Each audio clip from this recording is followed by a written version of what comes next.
All right, everyone, welcome to a conversation with Kara-Leah. Woo, I'm a little nervous, I gotta say. Well, it's nervous excitement. There's some intensity of sensation in my system.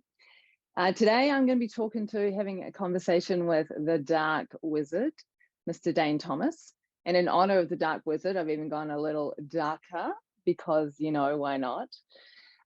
So Dane Tomas, he is the Esoteric Entrepreneur. He is a hip hop kind of rapper dude. He was like fully in the hip hop rap scene in his 20s, and then kind of went the call center sales route, and then started to do all kinds of healing methodologies like kinesiology and NLP and this and that, and rah-de-rah and blah-de-blah. And he's a real synthesizer of systems, right? That's how he sort of functions. So he went through this period where he worked with so many clients, and he was using whatever was applicable to the person in the room with him from all of his tool set. And through that process, he basically began to devise his own methodology. And this became known as the spiral. So the spiral is like a chakra-based system, but it's so much more than that. Like, it's pretty fucking epic. And he ran that business for a number of years before selling it. He trained so many people. There's so many spiral practitioners out there in the world now. But he sold that because he wanted to move more into other realms, and he didn't want to influence the spiral in any potentially negative ways as he started to edge towards the Dark Wizard. One of the reasons I love Dane is that he is so dedicated and committed to this journey of who are we? Why are we here? What's it all about? And at one point, he was just going hell for leather on the enlightenment train. I think he shifted on that. I'm going to ask him about it. But part of his, like, he's done a lot of stuff in the neo-tantra world, and also classical, traditional tantra.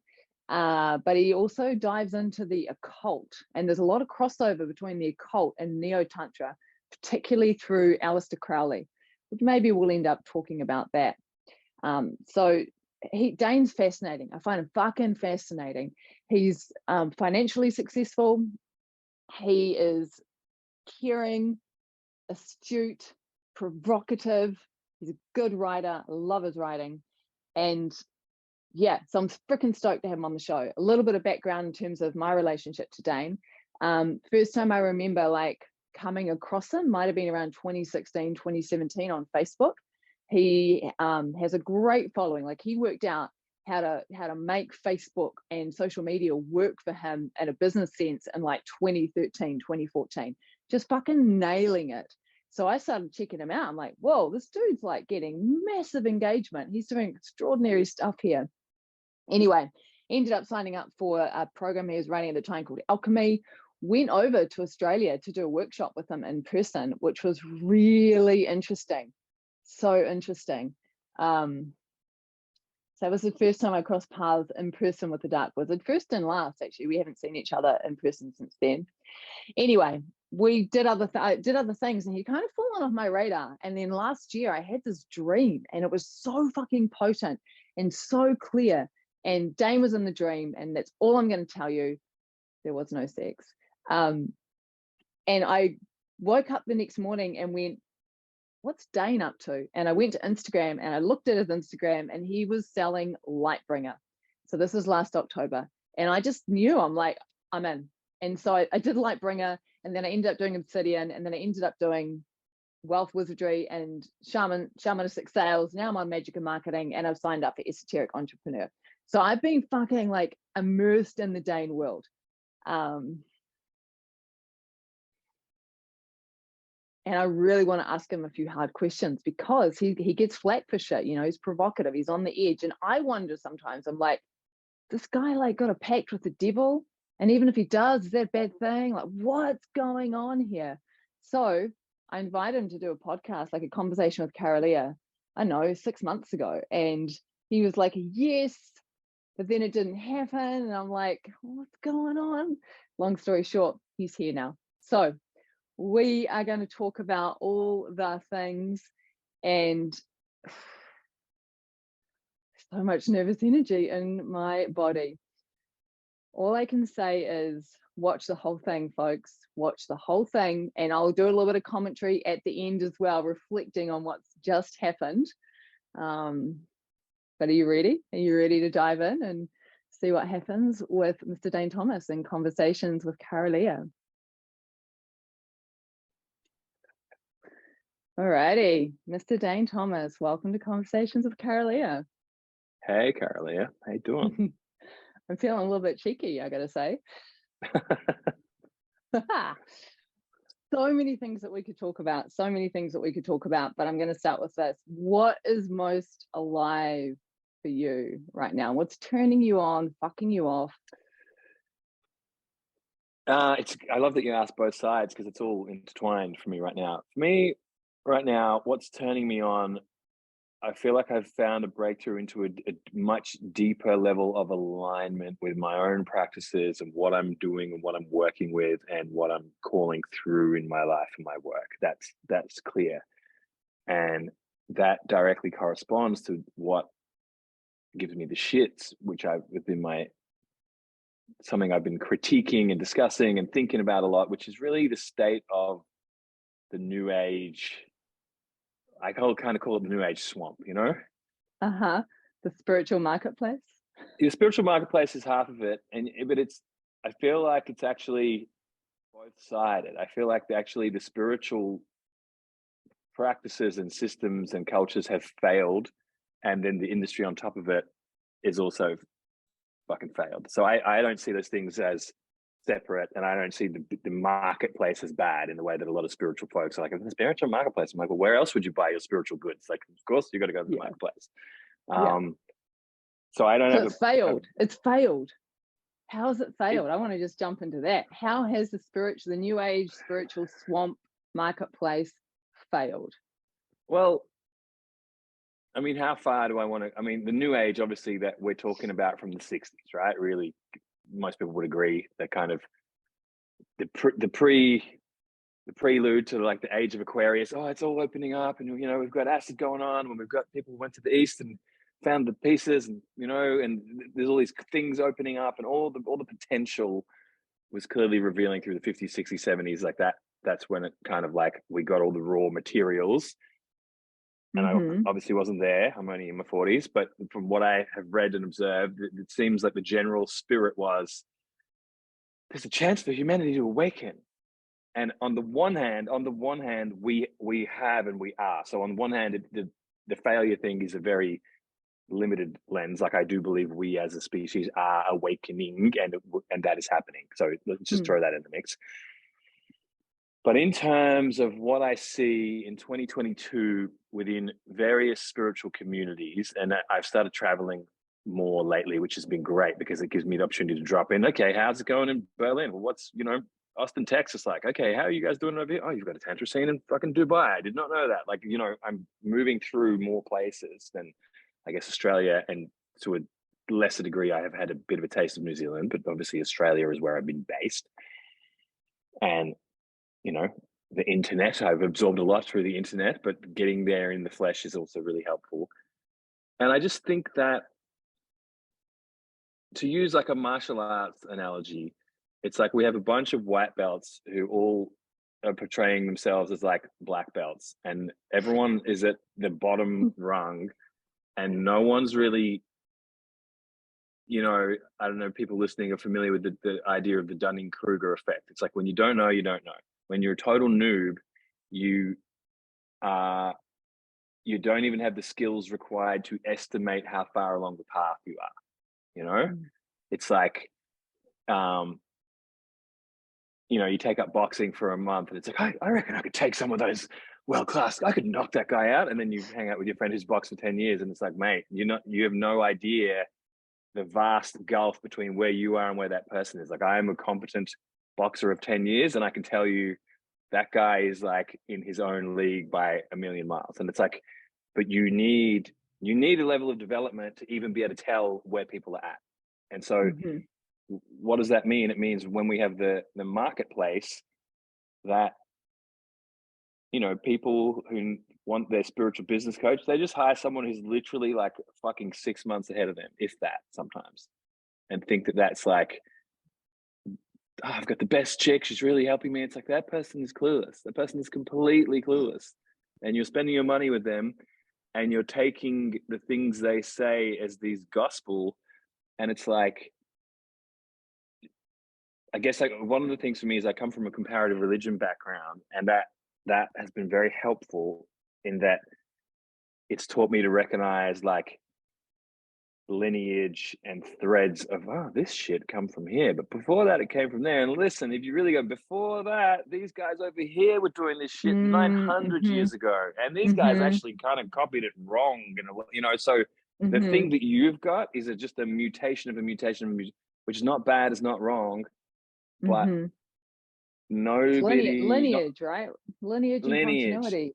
Yeah, and and I'm not a dogmatic, you must have the right guru lineage thing, but I think you should just at least know where shit came from, And so, and like I said, one thing that I think is a little bit unique about me is I don't really differentiate between like business coaches and, let's say, spiritual gurus. I still track lineage. I'm like, okay, you understand that marketing style you've learned, your guy got that from this guy who was in this mastermind with a friend of mine who was in this, and they all copied it from Frank Kern, who fucking created it, or who got it from Dan Kennedy. And it's like, what? No, that she invented this. I'm like, I'm telling you, that shit is 6 years out of date. And the people who made that are this kind of nerds who hatched that style.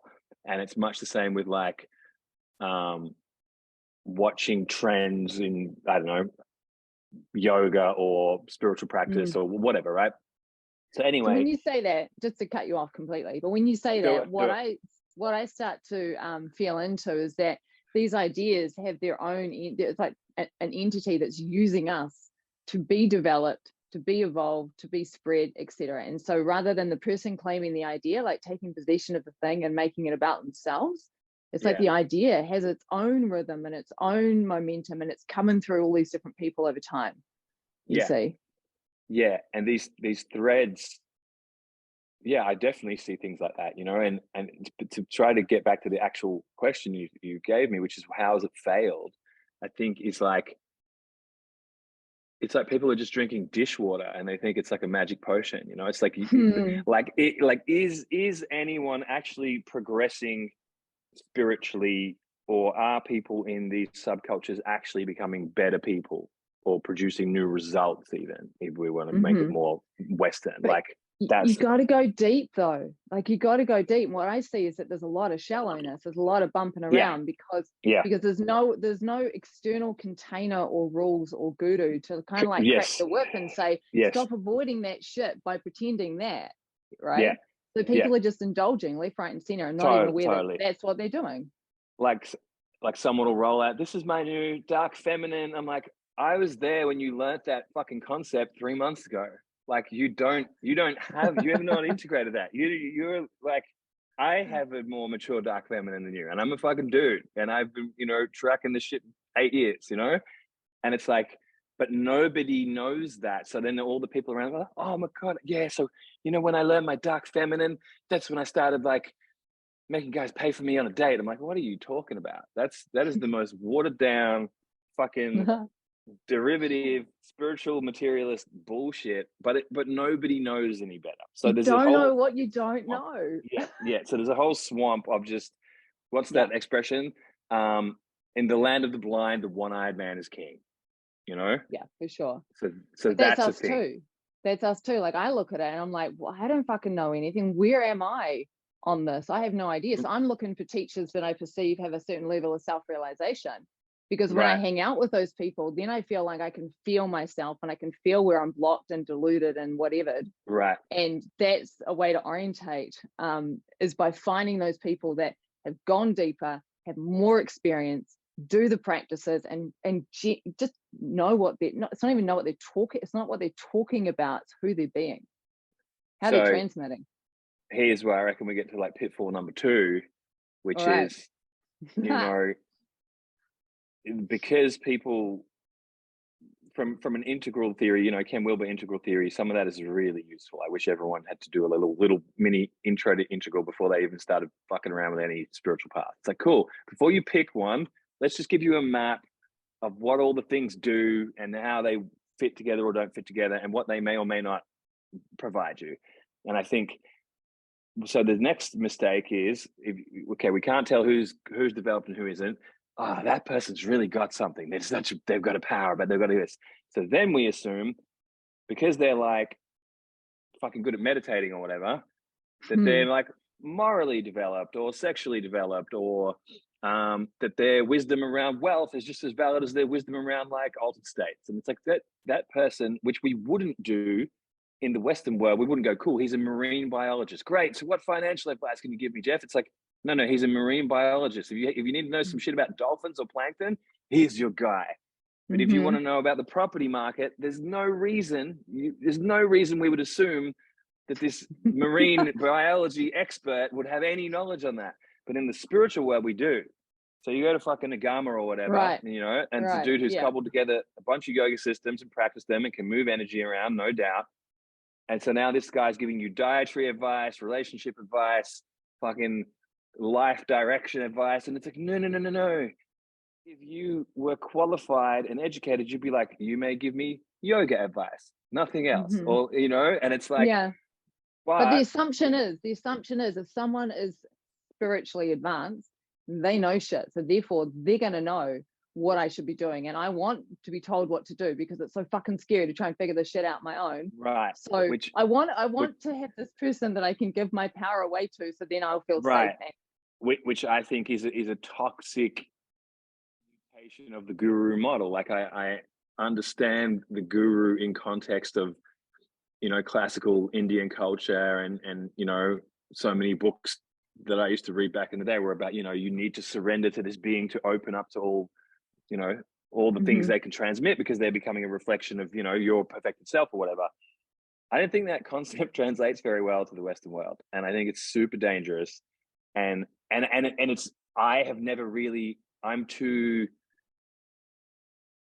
kind of a spiritual immune system where like, I am not that, I don't surrender that well to people's teachings. It's like there's a filter in my head going, I don't like that bit. Oh, that bit's good. I'll take that bit. And I'm like, I can take it off to go into a container, like a 1 week retreat or whatever. I will take that filter off and go, cool, I'm going to absorb. I've got myself, but I can really surrender.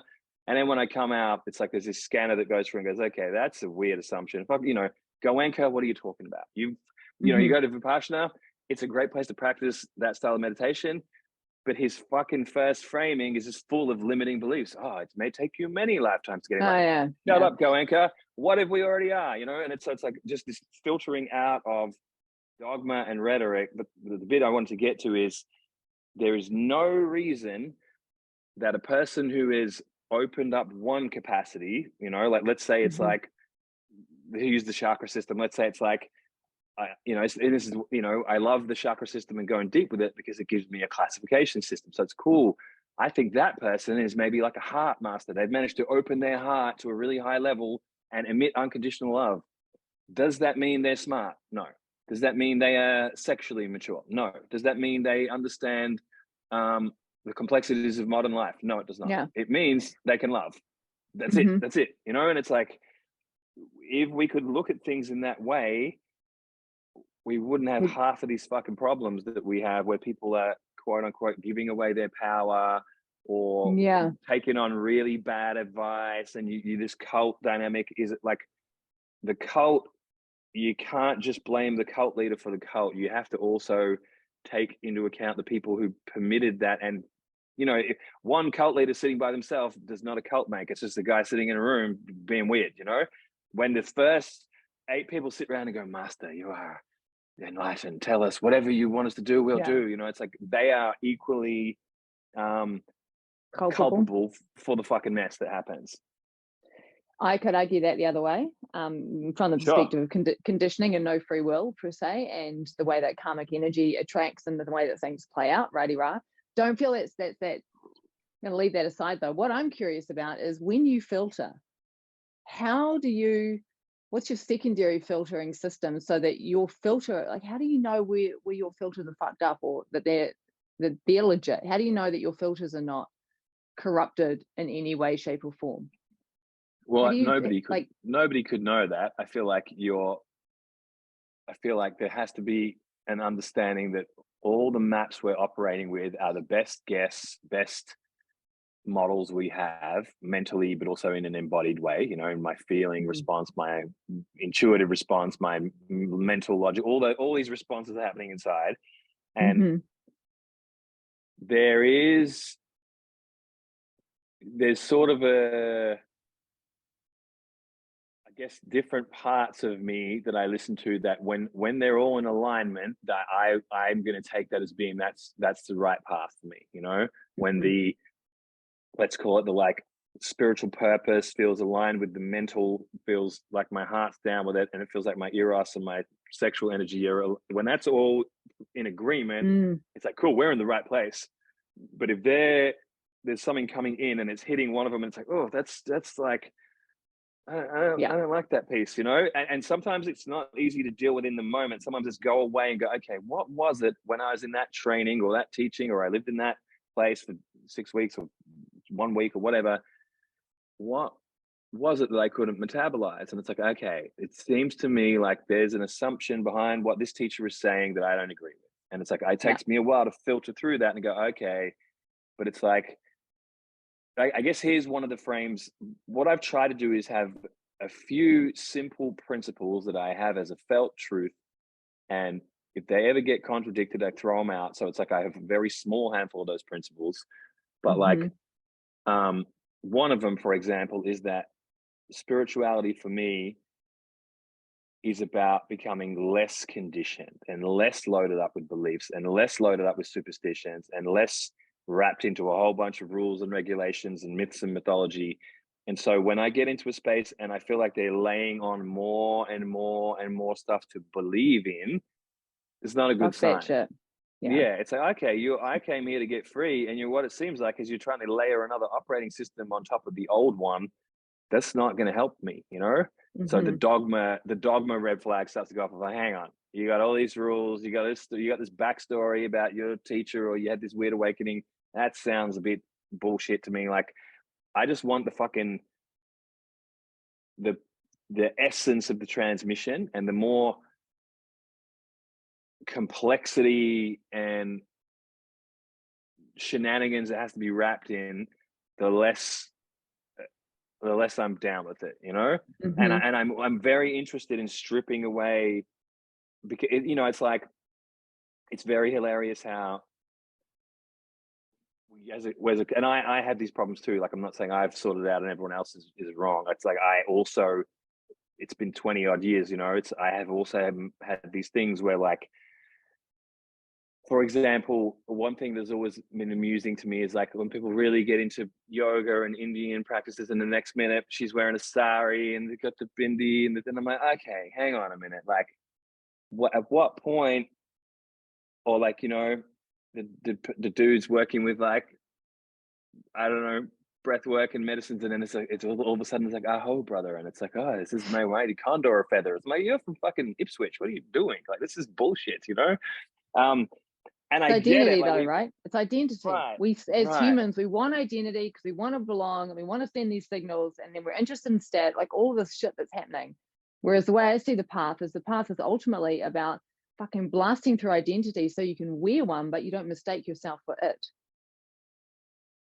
Okay, so that's it's funny because I have a quite a strong tantric and a bit of classical tantric and non-dual background, but I orient myself more around magic. You know, I feel like Tantra is a strongly supporting, probably my number 2 system, you know, and I would rather harvest Tantra as a magical system than follow the tantric path. So when you talk like that, I'm like, yeah, I kind of want to be here and now, and the identity is fine, but at least let's be, I guess my beef is, why did you join that group? Oh, because they're the ones teaching and it's like, no, you join that group because you want somewhere to belong. Let's just be honest about the human. This is what I've seen over multiple spiritual groups.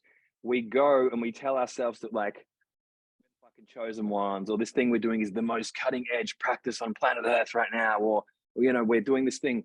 But really, it's just like in high school being a goth or a hip hop kid or on the football team or then one of the nerds. You find a group, you adopt the mannerisms and the rituals and the fucking, what are they called? The costumes and the handshakes, the costumes, all the things, and the sacraments of the group, the language, and and there's a hierarchy in the group. That guy is the nerds, is the alpha of the nerds. That guy of the jocks is the alpha of the jocks. She's the prettiest one of all the goddess babes, so everyone's going to listen to her the most. It's like, this is just human tribal shit that doesn't go away. You don't get to we went to the monastery, there'd be no politics there. It's like bullshit. The monks are just going to disguise it real subtle because they're fucking super aware, and they, how fucked up do you have to be to go and need to live in a monastery for 20 years? Very fucked up. There's a lot going on there. Like, so can we talk about a specific container that you've dropped into that has relevance to the stuff that's going on right now? You want to name one? You want to bring one in? Yeah. Can we do that? Go for it. All right. So I know you've done a lot of ISTA trainings, and I know that you're actually doing ISTA practitioner training next February. And here in New Zealand, there's a book that's just come out called Cult Trip, which looks at ISTA amongst other organizations like Centrepoint, etc. So, and there were some mainstream articles here in New Zealand around ISTA. I read them. Right. Yeah. The ones. So I'm really curious, given what we're just talking about in terms of the belonging and the languaging and all of those different things, what's your take, having been inside ISTA containers, in terms of, because I know you'll be able to see it, Yeah, this is edgy. So I'm an ISTA apprentice. I will be teaching ISTA later next year. I taught ISTA once before under unusual circumstances in the pandemic. I was only apprenticing, but I got to teach with them. I've been in and out of that field for about 7 years. So I'm pretty deep in, but I'm also not an official, I'm an apprentice, right? So I'm not a teacher, I'm not an event organizer, so I can't speak on behalf of anything. Anything I'm about to say is not any kind of official anything. This is my take, right? I don't know who that disclaimer is for, but I just feel to be clear. So it's not like, well, this guy, he's an ISTA teacher. It's like, I'm not that, okay? So I don't. This is Dane talking. This is Dane Tomas just talking his personal opinion, for whatever that is or is not worth. I love ISTA. I think it's an amazing culture. I've learned so much from it. I think it's bringing through a lot of things that are super needed. I've watched it spread globally, largely because it has a very unusual organization. It's very decentralized. No one's really in charge, which is also what makes it interesting when these types of issues come up. It's like, cool, who's going to fix this? There's no CEO, there's no guru, there's no fucking, governing body, there's no head office.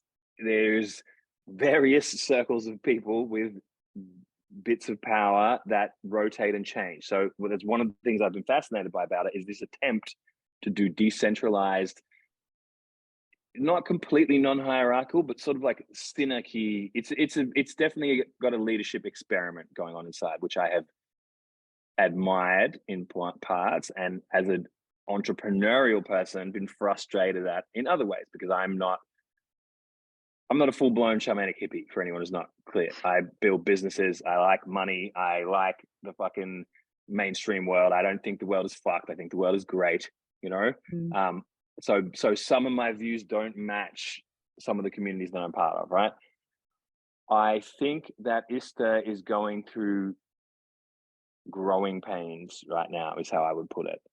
And having started my own, what some people call a cult back in the day, so I created a modality called the Spiral.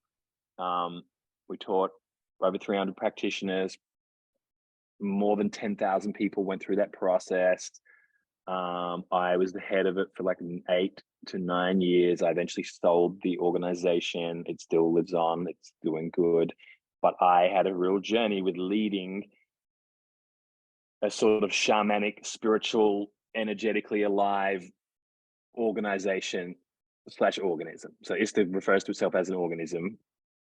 And it was a fucking interesting ride, because no matter what I would do, I would be the guru and get the guru projections. And I got to a certain point of like, I just don't want to be a cis white male leading a spiritual healing modality into the 2022s and beyond. It's like, it's just, it'd be great if a core group of really switched on, diverse women could take this over, and it could just then traverse the direction it needs to. And I'm not, this avatar is not doing it any favors. So I have a different perspective, which is that I look at things more from a systemic point of view. And I think ISTA has been doing a lot of edgy work for quite a while. I think it's sort of 16, 17, 18 years old.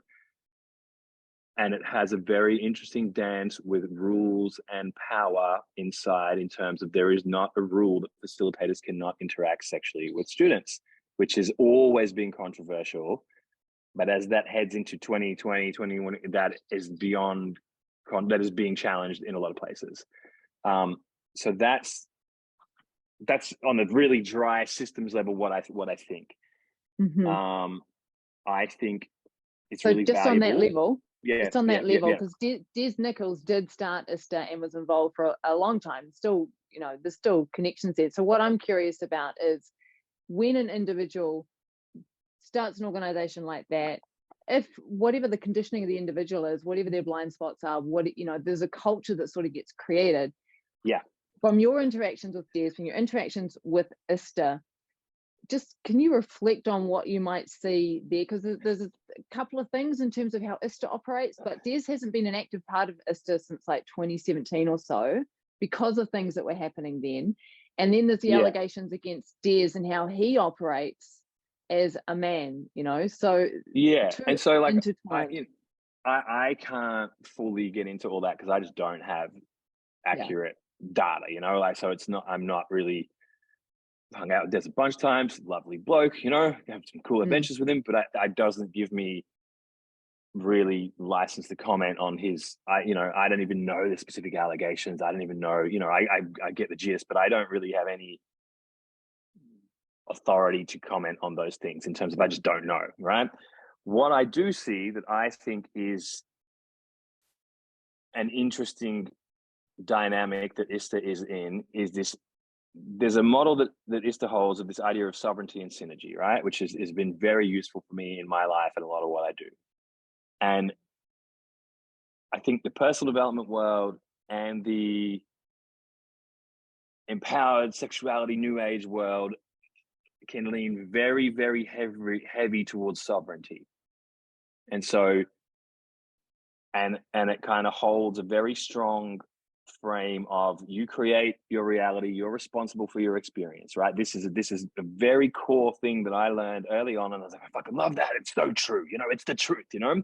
And I held that inside the spiral for a long time. Of that's one of our fundamental principles, you know, you're responsible for your life, you create, and on a level, I still agree with that, but the way I would frame that now is a lot more nuanced.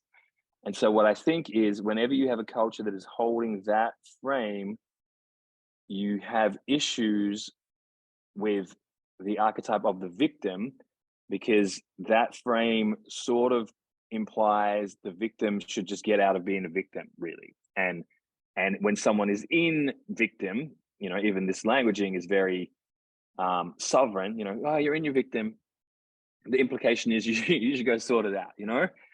And I think what's happening this is a big new age issue in general. It's not just ISTA, you know, it's just that ISTA is really strong on that frequency, is that you have anyone who's had a bad experience, which doesn't have to be abuse, you know, like abuse is in the mix. And, you know, obviously there's the interesting thing with ISTA is it's such a wide spectrum, you know, like this could be down to, like, in my world in the spiral, could be down to as simple as like what you might call an unhappy customer, all the way to someone who says that they were in a cult and you brainwashed them and you fucking made them do it. And it's like, whoa, okay. And that's quite a wide range of like, look, I bought the thing, I wasn't happy with what I got, you know, and I'm grumpy, to like, I have been deeply harmed by this movement, by the leaders of this movement, by the culture of this movement.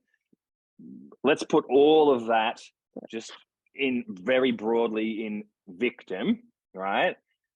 If someone is holding this kind of sovereign frame in a really strong way, it can be super hard for them to integrate or communicate well with the victim. Let's just put it that way, right? And then what I see in the rest of, more in the mainstream world, we're in the era of trauma aware, you know, post Me Too movement, all these things. This is like the fucking championing of the victim. This is like, the victim is now king. The victim must be honored. We need to go back and fix all this fucked up shit that's happened. You know, Harvey Weinstein goes to jail, which he should. but also anyone, even with a sniff of that energy, you know, you're a fucking predator. You're a fucking, and it's like so we've got this really unhealthy polarity between sovereignty, everyone's powerful, that's our narrative. No, people are not in control. What has happened to them is deeply damaging, and that needs to be addressed. Both of these things are fucking true, but it's really interesting for a culture that has been running on this one principle to be able to adjust, because and this is where the trauma informed movement smashes into like the transformation and initiatory informed kind of movement, which is not about everything being safe. It's about actually, you're going to fucking die in this room this week, you know, which in an old school spiritual context would be totally acceptable. But in 2022, it's like, and then we got there and they said we were all going to die. And then I was re-traumatized. And so we've got a massive mismatch between worldviews is what I'm more focused on. And I think there's a lot moving inside of ISTA and around ISTA where it's trying to upgrade. And there's a lot of different voices inside this organism. So it's very, I don't know what the right word is, but it's an interesting time, because what I see is the organism of ISTA is maturing and is getting a lot of feedback that is both positive and negative. Like, it's never been more successful. There's never been more happy people. And there's a mounting, obviously there's these groups of like, you know, allegations and hurt and harm, which obviously if there's X amount of that, it's real, it has weight. So that's what I'm watching as I'm sort of an insider outsider, you know. I'm not in the conversations of how that's going to be dealt with. So I don't know all the things, but I'm kind of moving into that world deeper and deeper. So it's complex, I guess, is my answer. And I like that, the complexity of it. It's not black and white. It's not right and wrong. It's not good and bad. Because, you know, I've had people ask me like, well, why aren't you distancing yourself from this thing? Because we know that there's certain, I'm like, well, I wasn't there. I've been in rooms where I've watched exceptionally carefully run spaces where, you know, 80 people have profound experiences, heal stuff, have transformation open. And I've watched that happen over and over and over and over and over again. And so I've never, you know, and I've seen people have leaky behaviors and patterns, but that's kind of the whole point. That's what we're there for, you know. I haven't witnessed abuse ever. I've been in 20-something ISTA containers. I've never witnessed anything that I would consider directly abusive. I've witnessed things where I'm like, oh, that guy must be working through that shadow piece or whatever. And that, which I think is part of why I've gone back so much, is it's more like as someone who'd done a lot of work, I found it to be more like an adult laboratory where I could go and learn and test things, rather than like a sanitized workshop where we're just practicing the thing. It's more like, okay, this is like real life in a container for a week or two. And so the shit comes up, right? The shadows, the shit comes up. And so then you have this challenge, which is where, like, and this is not a gaslighting, this is not a dismissing of any particular, like, everyone's experience is obviously 100% valid. Like, I shouldn't have to even say that, but I feel like I do, because what I'm going to say could be misread, is that people can have challenging experiences in containers. This is not just, this has been containers that I've run, containers that I've been in, challenging experiences inside of a container that in the context of the container were okay. Were just part and parcel of the journey, even if they were scary, even if they were hard, even if emotion was triggered. And then they get out, and then because a strong trauma lens is applied, it's like, well, you were re-traumatized. They should have never had you pair with that person and do an exercise when that person represented to you the person who abused you. And it's like, okay, so now in a retrospective reframing, that was a traumatic experience, but actually in the living moment, it wasn't. It was a repatterning experience, or it was simply just an experience. But depending on what lens we go back to, what we make it mean is going to change. And this is again, I'm just going to double caveat. This is not a way of saying, so if anything bad ever happened to you, it didn't really happen. I'm not saying that. Everyone's experience is real. I'm just saying that the context we apply to certain things, Mm-hmm. I'm certainly not applying that to anyone anywhere who was like sexually abused or something. I'm talking about you did something in a workshop, it stretched you a bit, you feel weird about it. Like I've had hundreds of those experiences. And it's like, okay, now my nervous system has to move this through and figure out how to integrate this. Had I been from more of a science nervous system trauma environment, to be like, oh fuck, I think I've traumatized myself. And it's like, actually, you stretched your capacity and you got some data, which has been really useful. And so depending on the frames, so this is what I love, that the trauma-informed thing is coming in, but it can't be the only lens because it's going to kill everything. It's one important lens, but it should not replace the transformational or initiatory lens. It should not replace, because what I see is when someone that is their religion, because it is like a religion, you know, then everything has to be looked at through scale of how traumatizing, and this person's doing this because they were trauma. And it's like, hang on. If you put the trauma goggles on, you're going to see that all human beings are traumatized, some heavily, but everyone somewhat. And yes, of course, trauma, which I prefer to think of as conditioning, unresolved patterns, fucking data at its most cold. I think of it as there's a lot of data. I got a lot of data from when my dad used to hit me, you know, that I'm still unpacking, kind of thing. Yes, it's trauma, but if we crystallize too hard around that model, then everything becomes dangerous. Everything becomes it's got to be sanitized and safe, and everything is about, well, I need to stay regulated. And it's like, okay, well, you can't do anything. Do not launch a business because that's going to traumatize the fuck out of you. Do not go to the gym because that's going to traumatize you. Do not date. Please don't date. That's going to be traumatic. Right? Please don't go there. You know. When you say that, what makes me think is that people are still trying to outsource safety, that they haven't yet experienced that deep fucking safety in the body, that regardless of the circumstance, regardless of what's unfolding, I am fucking safe. Even if I'm getting insulted, like getting attacked in an alleyway, there's still that sense of internal safety. And that's being outsourced. It's like the container has to be safe, the people have to, everything around me has to be safe because I don't feel safe inside of myself. And that's beneficial as scaffolding, right? We need safe containers so people can then experience safety internally and then start to move with more power. That's my sense on when you're talking about that around safety and everything needing to be safe. So I just want to comment a little bit on that because I know it's a big thing. It's a big thing in my community as well. You know, if I self-reflect on a situation that happened in my history in my 20s, went out to a bar with a friend, got drunk, ended up back at his brother's house. We were all in the hot tub, freaking drunk, blacked out, flashes of having sex with multiple men. First time I ever had anal sex. You know, woke up in my friend's bed the next morning, was like, what just happened? You know, and I remember like going home and going, I just had an orgy. I should feel liberated and free and like amazing because that was like my first orgy. But I didn't know, I was like, I don't feel that way. And I just like, you know, and it wasn't until later that I self-reflected, like 5 years later, 10 years later, when I'd done work, and I was like, oh shit, I went into a fawn response and just did the safest thing in the moment because there I was and blah, blah, you know, drunk in an unknown place with unknown people.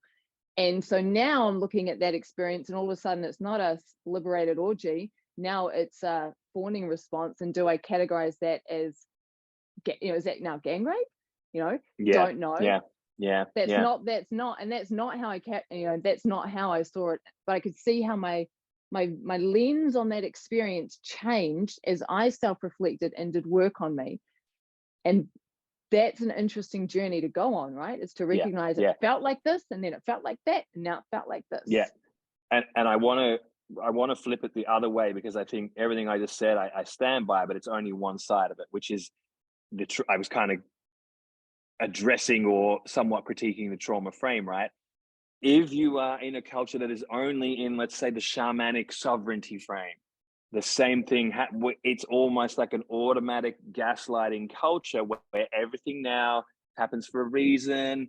And, you know, you must have created that on some level. And this is not what my friends and teachers necessarily talk like, but I see this culture also can be really pervasive, where it's And this is why the kind of sovereign culture and the trauma culture are at odds, because they're both extreme. Yeah, they're both extreme sides of the situation. And I think, yeah, when we're in that frame of like, okay, everything's now going to be looked at, well, yes, he crossed the boundary and like fucked you when you weren't really open to that, but archetypally it's because you got, and it's like, whoa. That's really toxic, you know. That's really negating of the biological and psychological and emotional reality that happen in the human, which I particularly, a lot of my frames around spirituality is, I just mostly want to honor my human. I'm not trying to get rid of my ego. I'm not trying to transcend to another fucking level. I'm trying to rocket life here and open to the fullest of whatever I am, right? And to me, this is a big glitch in that new age framework, is the bypassing the fuck out of everything with spiritual frames. So, you know, someone's got heartbreak, someone's had a bad experience, someone's had their boundaries crossed, someone's been hurt, whatever, the whole spectrum of that.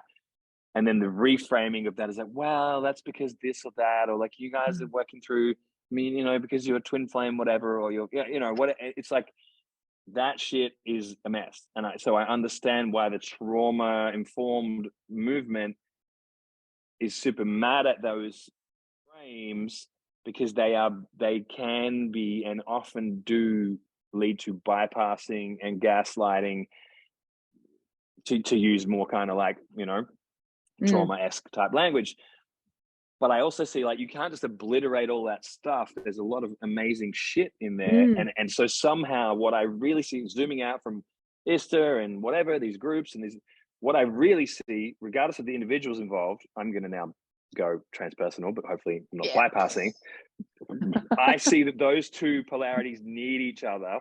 And like, it looks like they're trying to kill each other right now, but really they're trying to fucking make babies, you know? And it's like the only way we get to an integral embodied spirituality is the transformation lens and the trauma-informed lens blend and integrate each other, not so bypass each other, not annihilate each other. Yeah. And that's, you know, like that's how I look at it, you know. I feel that with ISTA, you know, like I've got a lot of friends in there. I've never gone because I just was like, yeah, no, not doing that shit, for various reasons.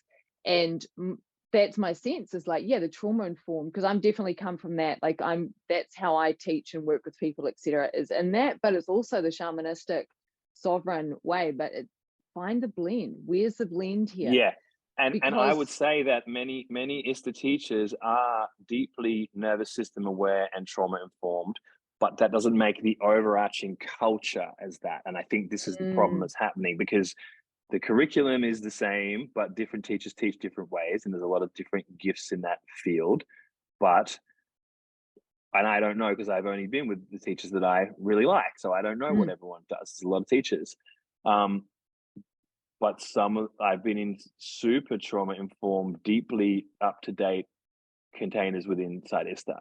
And I'm aware that's not necessarily what every room is like, because different faculty have different strengths and weaknesses. So that's an interesting thing of like, a bit like trying to attack the blockchain or something. It's like, well, you're not, who are you, you know, like it's different. And so this is why I don't get into the critiques of specific individuals. If I knew any of them or was really involved with that, I would have more refined opinions, but actually I just can't comment because I don't know.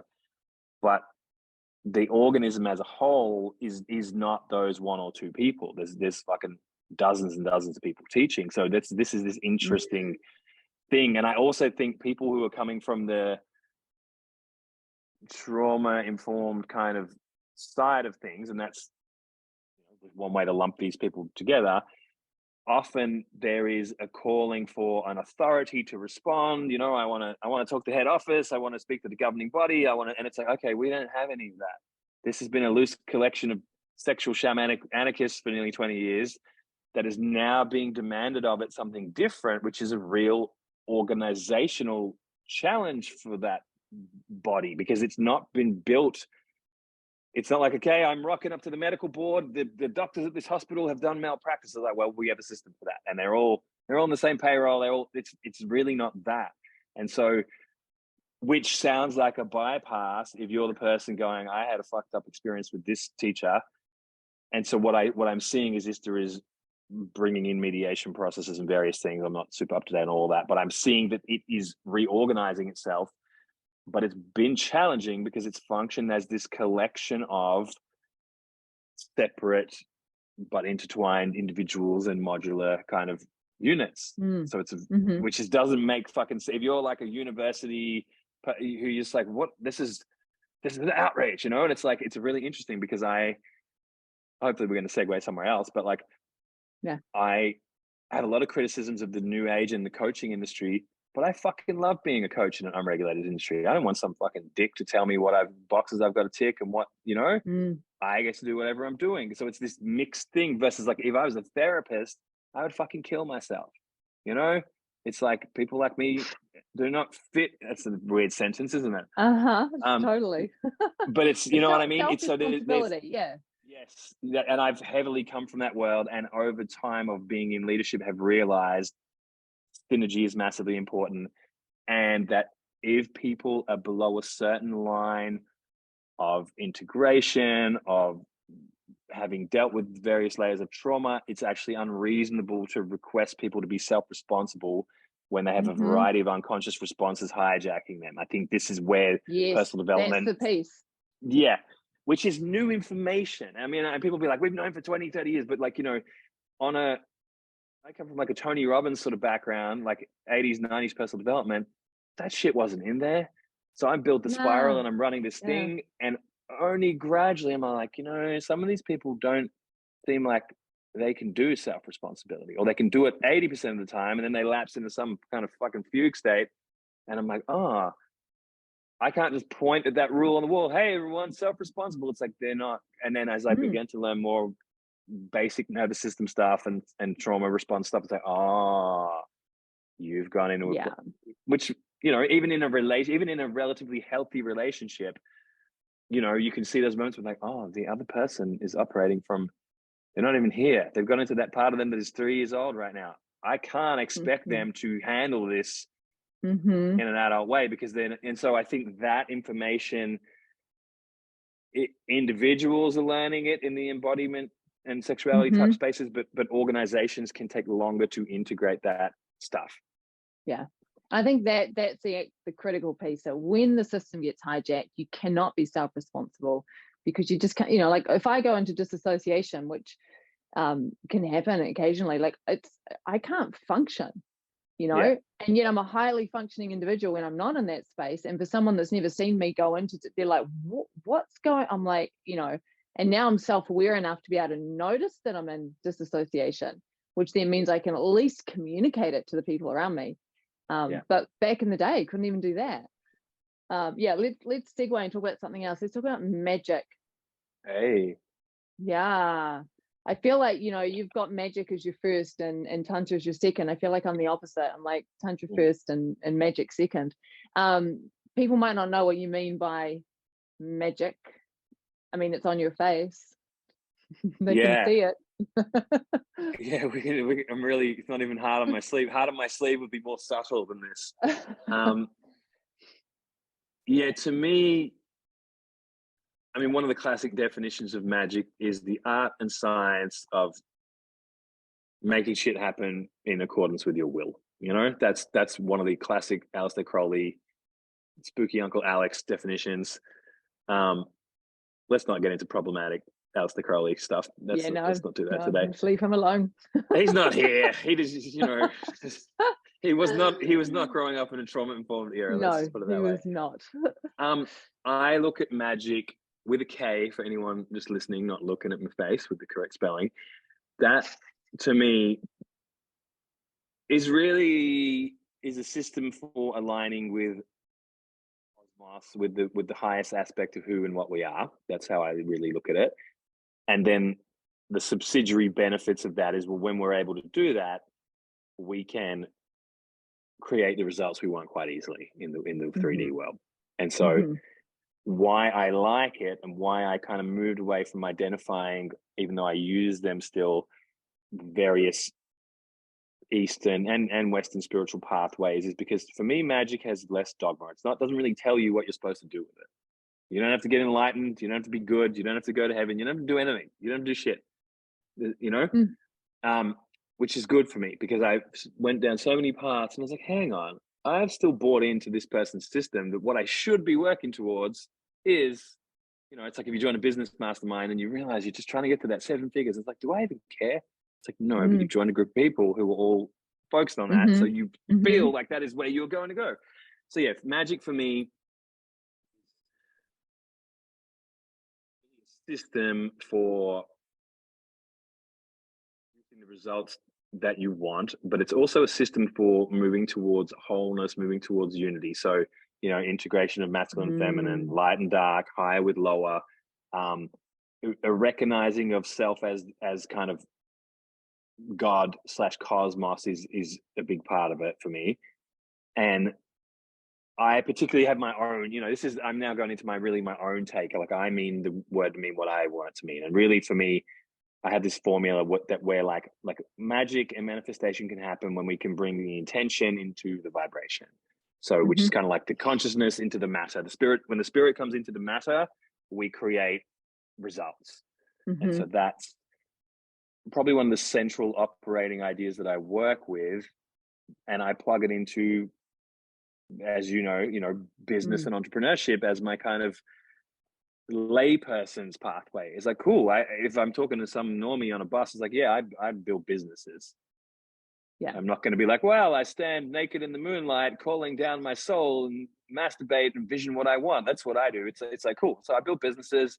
Oh, what kind of, you know, on the internet, you know, that's my simple kind of, you know, and I write books as well. Well, that's interesting. It's so interesting. It's a fraction of what I do, but that's because I look at business, they get it. And I look at business as the practical modern day path of getting shit done, and magic as the internal esoteric path for making things happen. And so those two things together for me pair together very well. Okay.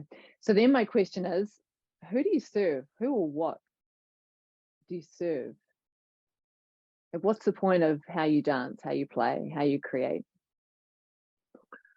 I mean, on a personal human-y level, I feel that I'm in service to my particular tribe of people, which I have different ways of identifying them. But this whole esoteric entrepreneur phrase that I'm playing with a lot, really basically, I serve spiritual people who want to make shit happen in the real world. That's who I feel like I'm an advocate for, you know, not normies who do shit in the real world, and not spiritual people who want to escape from the real world. Spiritual people who want to impact the 3D realm. That's my people. And I feel like I'll go to extreme lengths to help anyone in that category kind of land their soul and their soul purpose in tangible, measurable stuff. And often that relates to money. You know, often there's a money piece with that. It's not all that it's about, but it's one area where I find it makes measurable. So that's who I feel like I serve, I suppose. But I also kind of feel like on a more abstract spiritual level, it's like I'm serving myself, which sounds selfish, but is also, if you follow that through, the self is the one, you know, it's God, it's the universe. So it's like, well, I'm here to be a conduit for, you know, the one to have a little Dane flavored experience for 100 years or whatever. That's my job. That's what I'm here for, you know? Yeah. Very cool. Because I've been curious about that, like knowing your path and knowing anything. I'm like, who do you serve? Because you like to play with edges and be provocative. And, you know, one of the things you're doing with Lightbringer is you're talking about Lucifer, right? Yeah. And you go to those places, you talk about your truck is called Lucifer. It's like you're riding around He's in right Lucifer. outside the window. Yeah. You know, and for people that are indoctrinated into Christianity, that can seem like, what the fuck is this guy like? You know, and I've had friends send me some of your posts and say, what are you doing with this guy? He's fucking there to serve the devil's work, and you've got to like get out now. You know, like, and this is going to sound facetious, but I feel like I'm serving those people because, like, if you're so loaded with bullshit beliefs like that are fucking 1,000 years old gibberish of like the devil was bad and God is, you know, it's like, it's so childish. Really, wake up, people. Like, wake up. You've been programmed by a violent fucking colonizing operating system that has not got your best interests at heart. It's the ultimate fucking pyramid scheme, you know, like Christianity. Come on, unhook from the matrix. That's the matrix.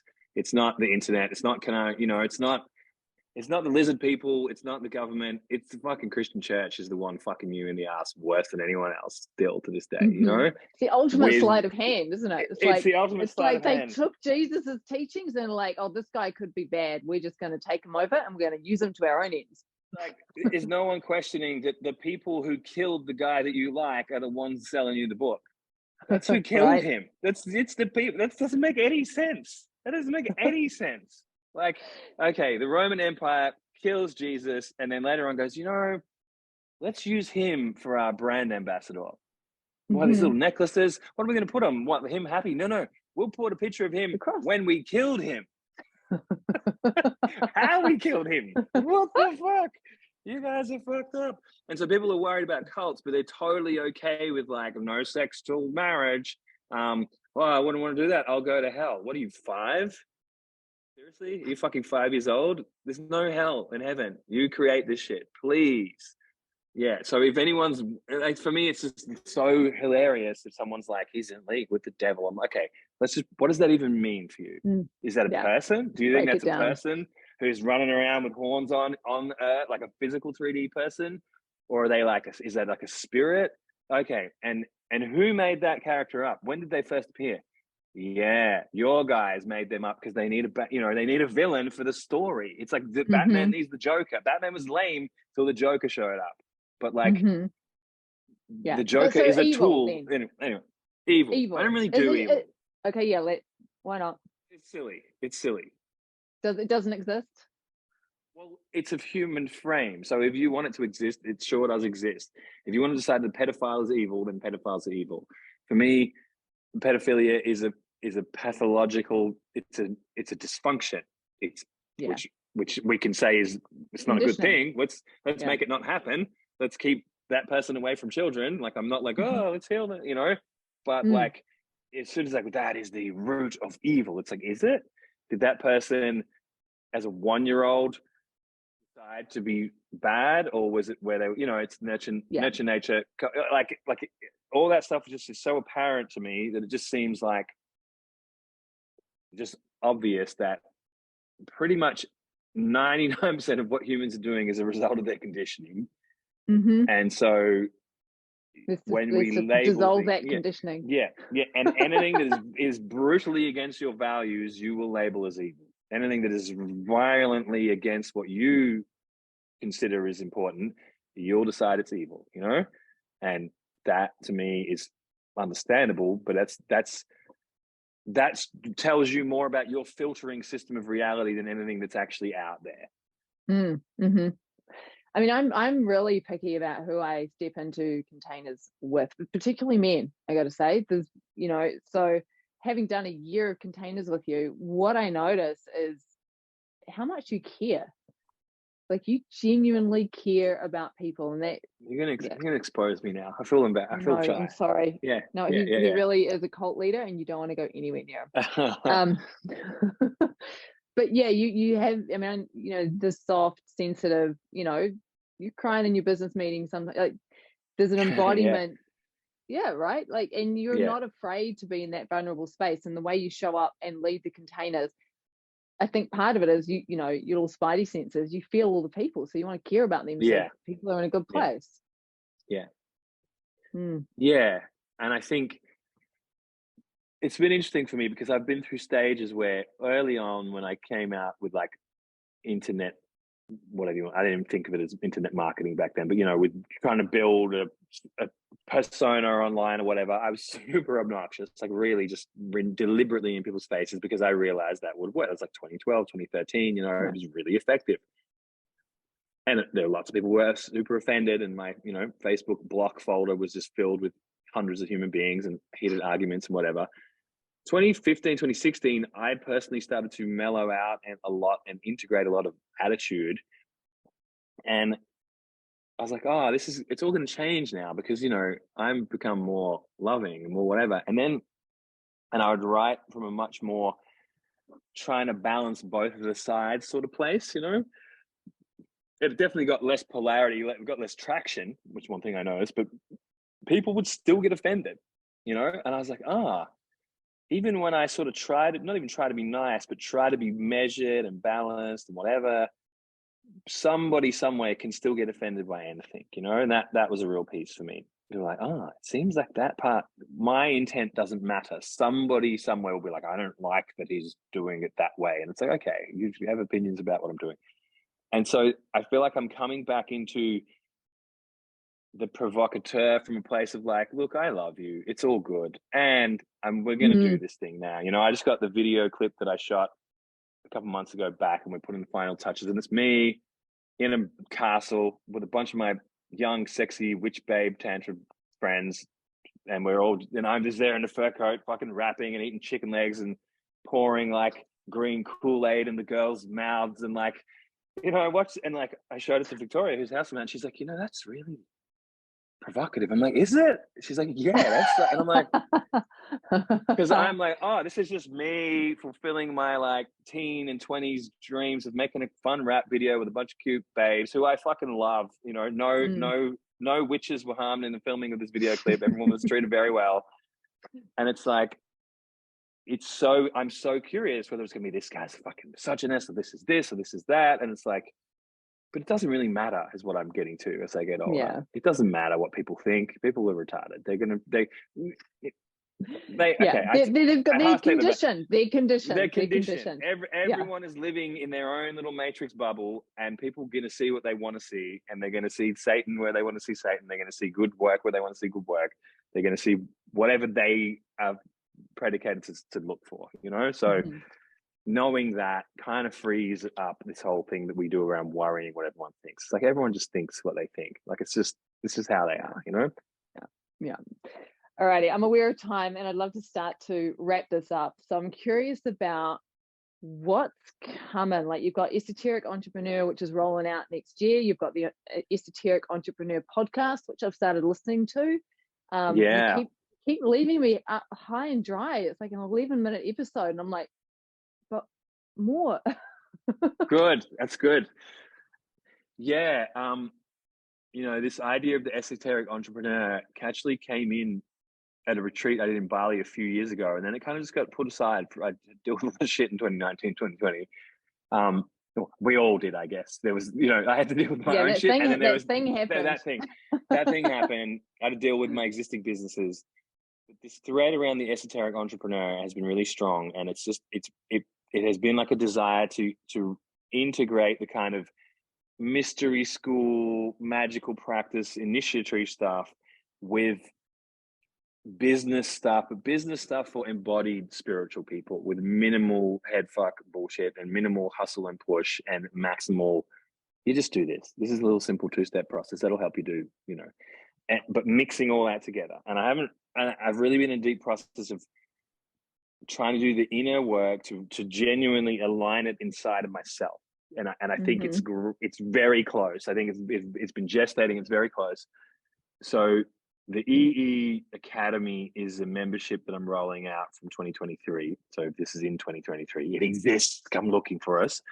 And it's going to be more of a long-term relationship, because what I've seen is all these cool short containers are great, but you can't really do the real work in 6 weeks. You get a little boost. It's great. But I want to create a community of embodied spiritual human beings that want to kick ass in the real world, which includes, it's not obsessed with, it's not only about, but includes money, and is very purpose driven. And so why? The container, because that's the people whose shit needs to be manifested, you know. It's like all the fucking CEOs polluting rivers and shit need to go and do Vipassana and fucking ayahuasca and just take a few years off and get in touch with their soul.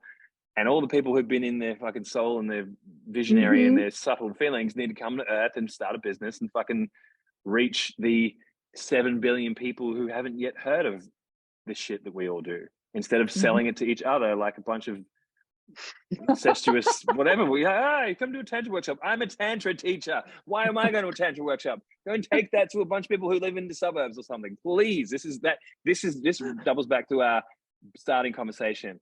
Why it's failing is also because we just preach to the choir, you know? Yes. I'm looking for 20 tantrikas to come do my Tantra course. It's like, that is the people who least need it in the world. They could benefit, but literally everyone else in the world will get a bigger transition from getting to this thing they haven't got yet. So really, I just want to support people to, I guess the language that I'm sometimes hesitant to use, it's like, I want to land an integrated temple culture on planet Earth. And that is an interesting one because it's very ISTA-esque language, but I have a slightly different take. It's what it means to me is has some ISTA influence, but it has a more of a broader influence as well of like, how do we anchor sacredness and connection to divinity and connection to life force into everyday life, into normal life.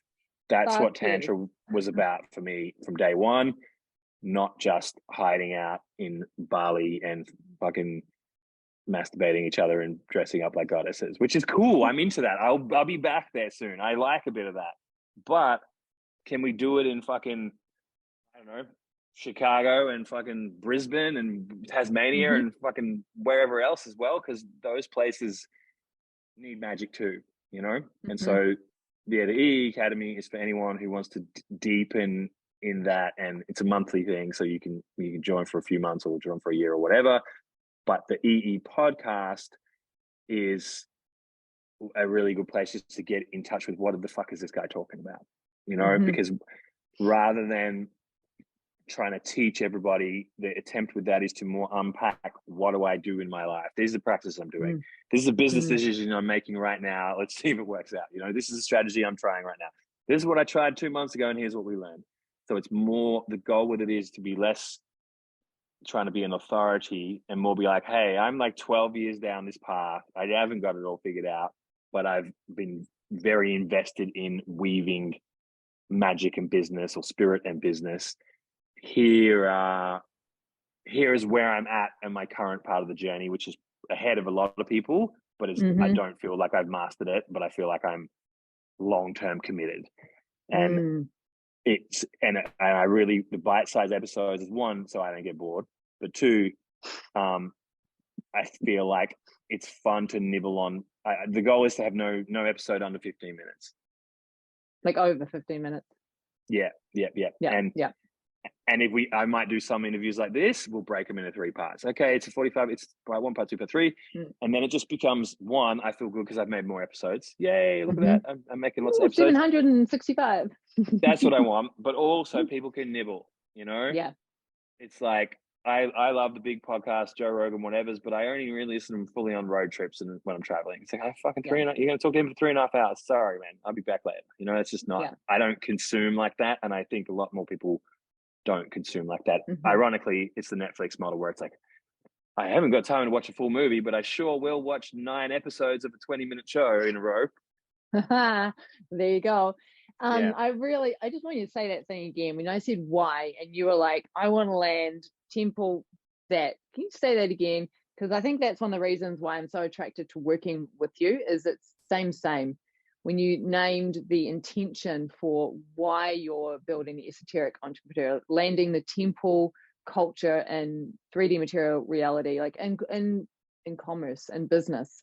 Yeah, I feel that all this magical, sacred, tantric, profound stuff, I want to call it into the everyday. Like that was the whole point when I started reading, you know, all the non-dual frames that I found in my sort of late teens and early 20s. It was like, these guys are saying it's not separate. You know, you can be a Taoist monk and still have sex with your wife. You can still drink wine and be a Taoist. That's amazing. I'm into that, you know. And then, you know, as that refined, it was like, you can, any moment can, you know, if you're a tantric practitioner, you can access the sacred and transcendent in any moment. And it's like, okay, this makes more sense than like, okay, we go to church on Sunday, say we're good, and then we come out and do a bunch of fucked up shit all week, and then go back to church to be good again. And it's like, that was always very strange growing up in that society we weren't Christian, but you know, Western society by default is pretty Christian. How anti-Christian would I sound if you just listen to this episode? I don't reckon. Like, got I stuck think in if there. we're going to go anti-Christian, this is not it. This is just like mildly Christian averse. It's what I am is hardcore separation-based teaching averse. Yeah. So the dualistic teachings where God is over there and he's good, and this down here is a piece of shit, and you know, women are shit, and sex is bad, and the earth is a fucking shithole, and the sooner we get to heaven, the better. It's like, that is not a healthy framework for anybody. And even if they lead don't to good shit, we can look outside and look at the world. It's like, that doesn't work. It's could this be because we negated half of everything? Okay, your butthole is bad, but your crown is beautiful. Like, how is that sane? That's insane. Why is one part good and the other part's, you know, Yeah. So let's bring that continuity and that sense of the sacredness, and just, it's like invested in and integrated in everything. Like, imagine all the media and politics. I had this whole thing. We need to wrap up, but like, I ran for local politics because I was like, I wonder if they'd let me in to their structure. It's kind of hard. Well, especially when I said that I won't hold any positions because I don't operate that way. But you know, okay, so, we don't know what to do. Yeah. That's a whole another rabbit hole. But yeah, that's my curiosity there as well. All of us are doing all of this work. So how do we integrate it into the so-called mainstream? Fuck leaving the mainstream. Let's just take it over. Yeah, you're in it, you know. This is this thing of like, you know, it's a whole, I won't do the whole segue, but I grew up on hip-hop culture and kind of rave culture from the UK as well, with two big teenage and 20s threads, and also read a lot and thought a lot about how those cultures evolved. There's a great book called The Pirate's Dilemma, and it beautifully illustrates how the mainstream and the underground have forever influenced, served, and fed off each other. And that's the same with magic and religion too. That's the same with, you know, they're not really separate. Like, that's so this idea of like, we're going to start a commune, we'll live as far away as we can from everyone else, and we'll get it right. It's like, really, you 20 people are going to build a better society than the whole collective intelligence of the rest of us? Like, that's fucking insanity. It's nonsense. Like,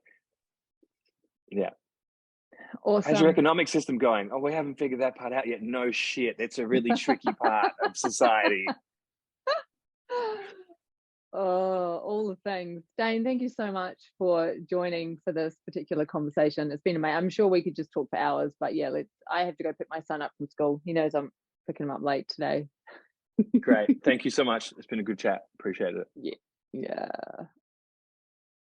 Wow. So that was Mr. Dane Tomas. I'm quite sure why I like calling him Mr., but I quite like calling him Mr. So you'll find him on Instagram, on Facebook. He has a website, Dane Tomas, no H in the Thomas. And then there is the Esoteric Entrepreneur, the EE podcast, which you'll find Spotify and all the other places. Okay, so some reflections from me on holding the space for that.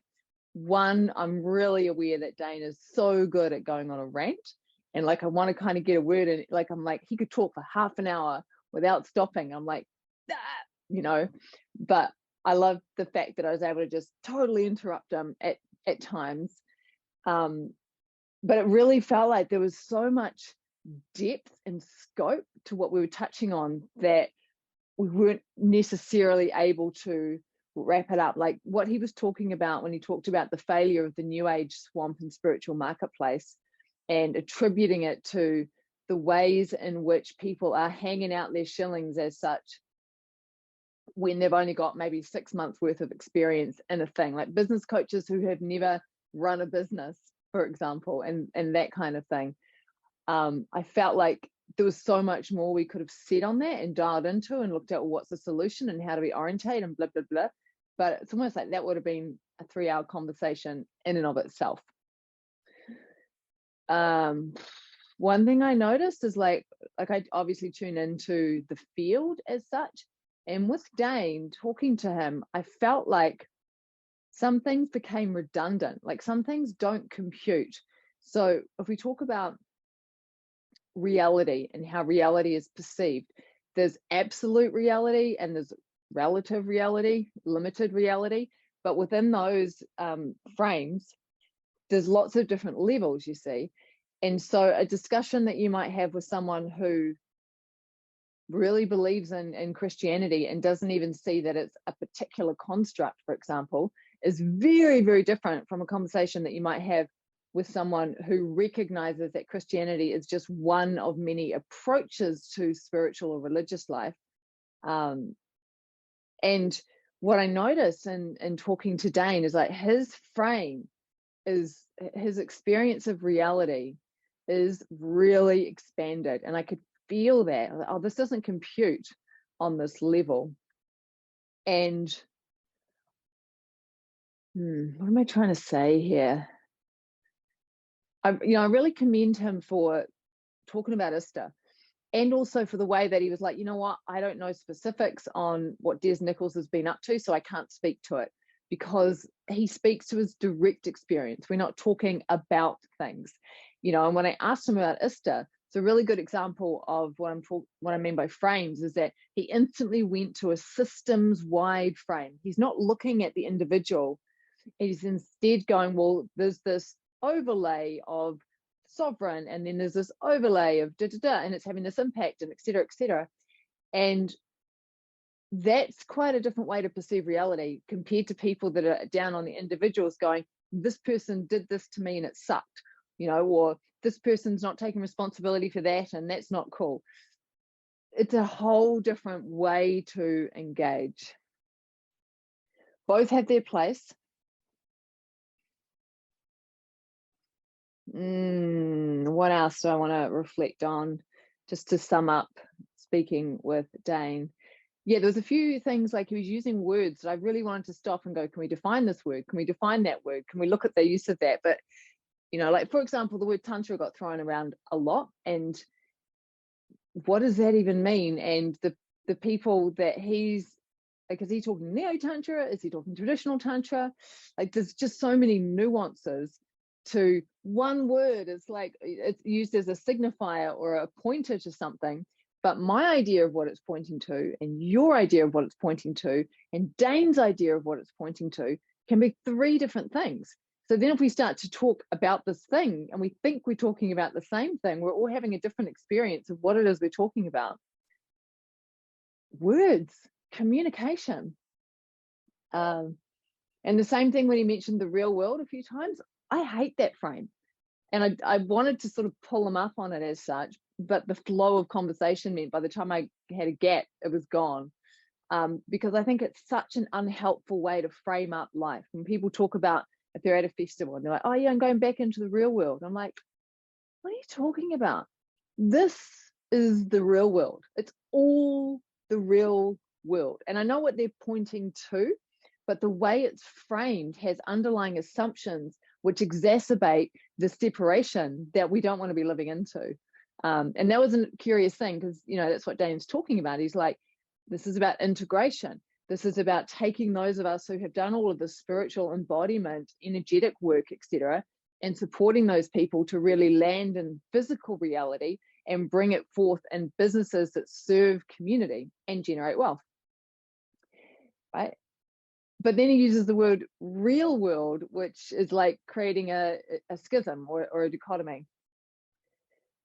For those of you that may have had concerns about whether Dane is studying a cult or whether he's a satanic devil worshipper or something, I trust that in watching the interactions and in feeling his heart, feeling the care he has, feeling where he operates from, you'll have a clearer idea of who this man is. And, he's only, I think maybe 43 or so, 42, somewhere, like he's not even 45 yet.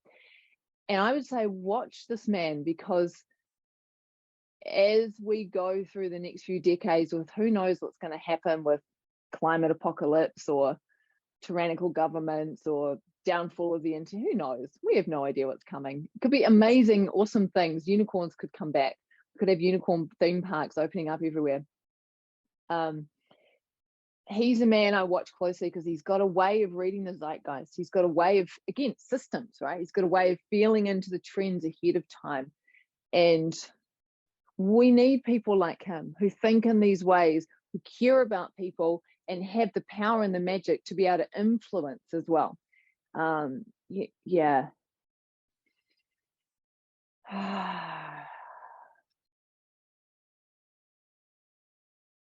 Okay, I think I'm going to sign off with that. I'm about to jump on a webinar with Dane right now. So thank you for watching Conversations with Kara-Leah. I'm going to keep the conversations coming. There'll be more people coming up talking about all the things. Just sending so much love to you all.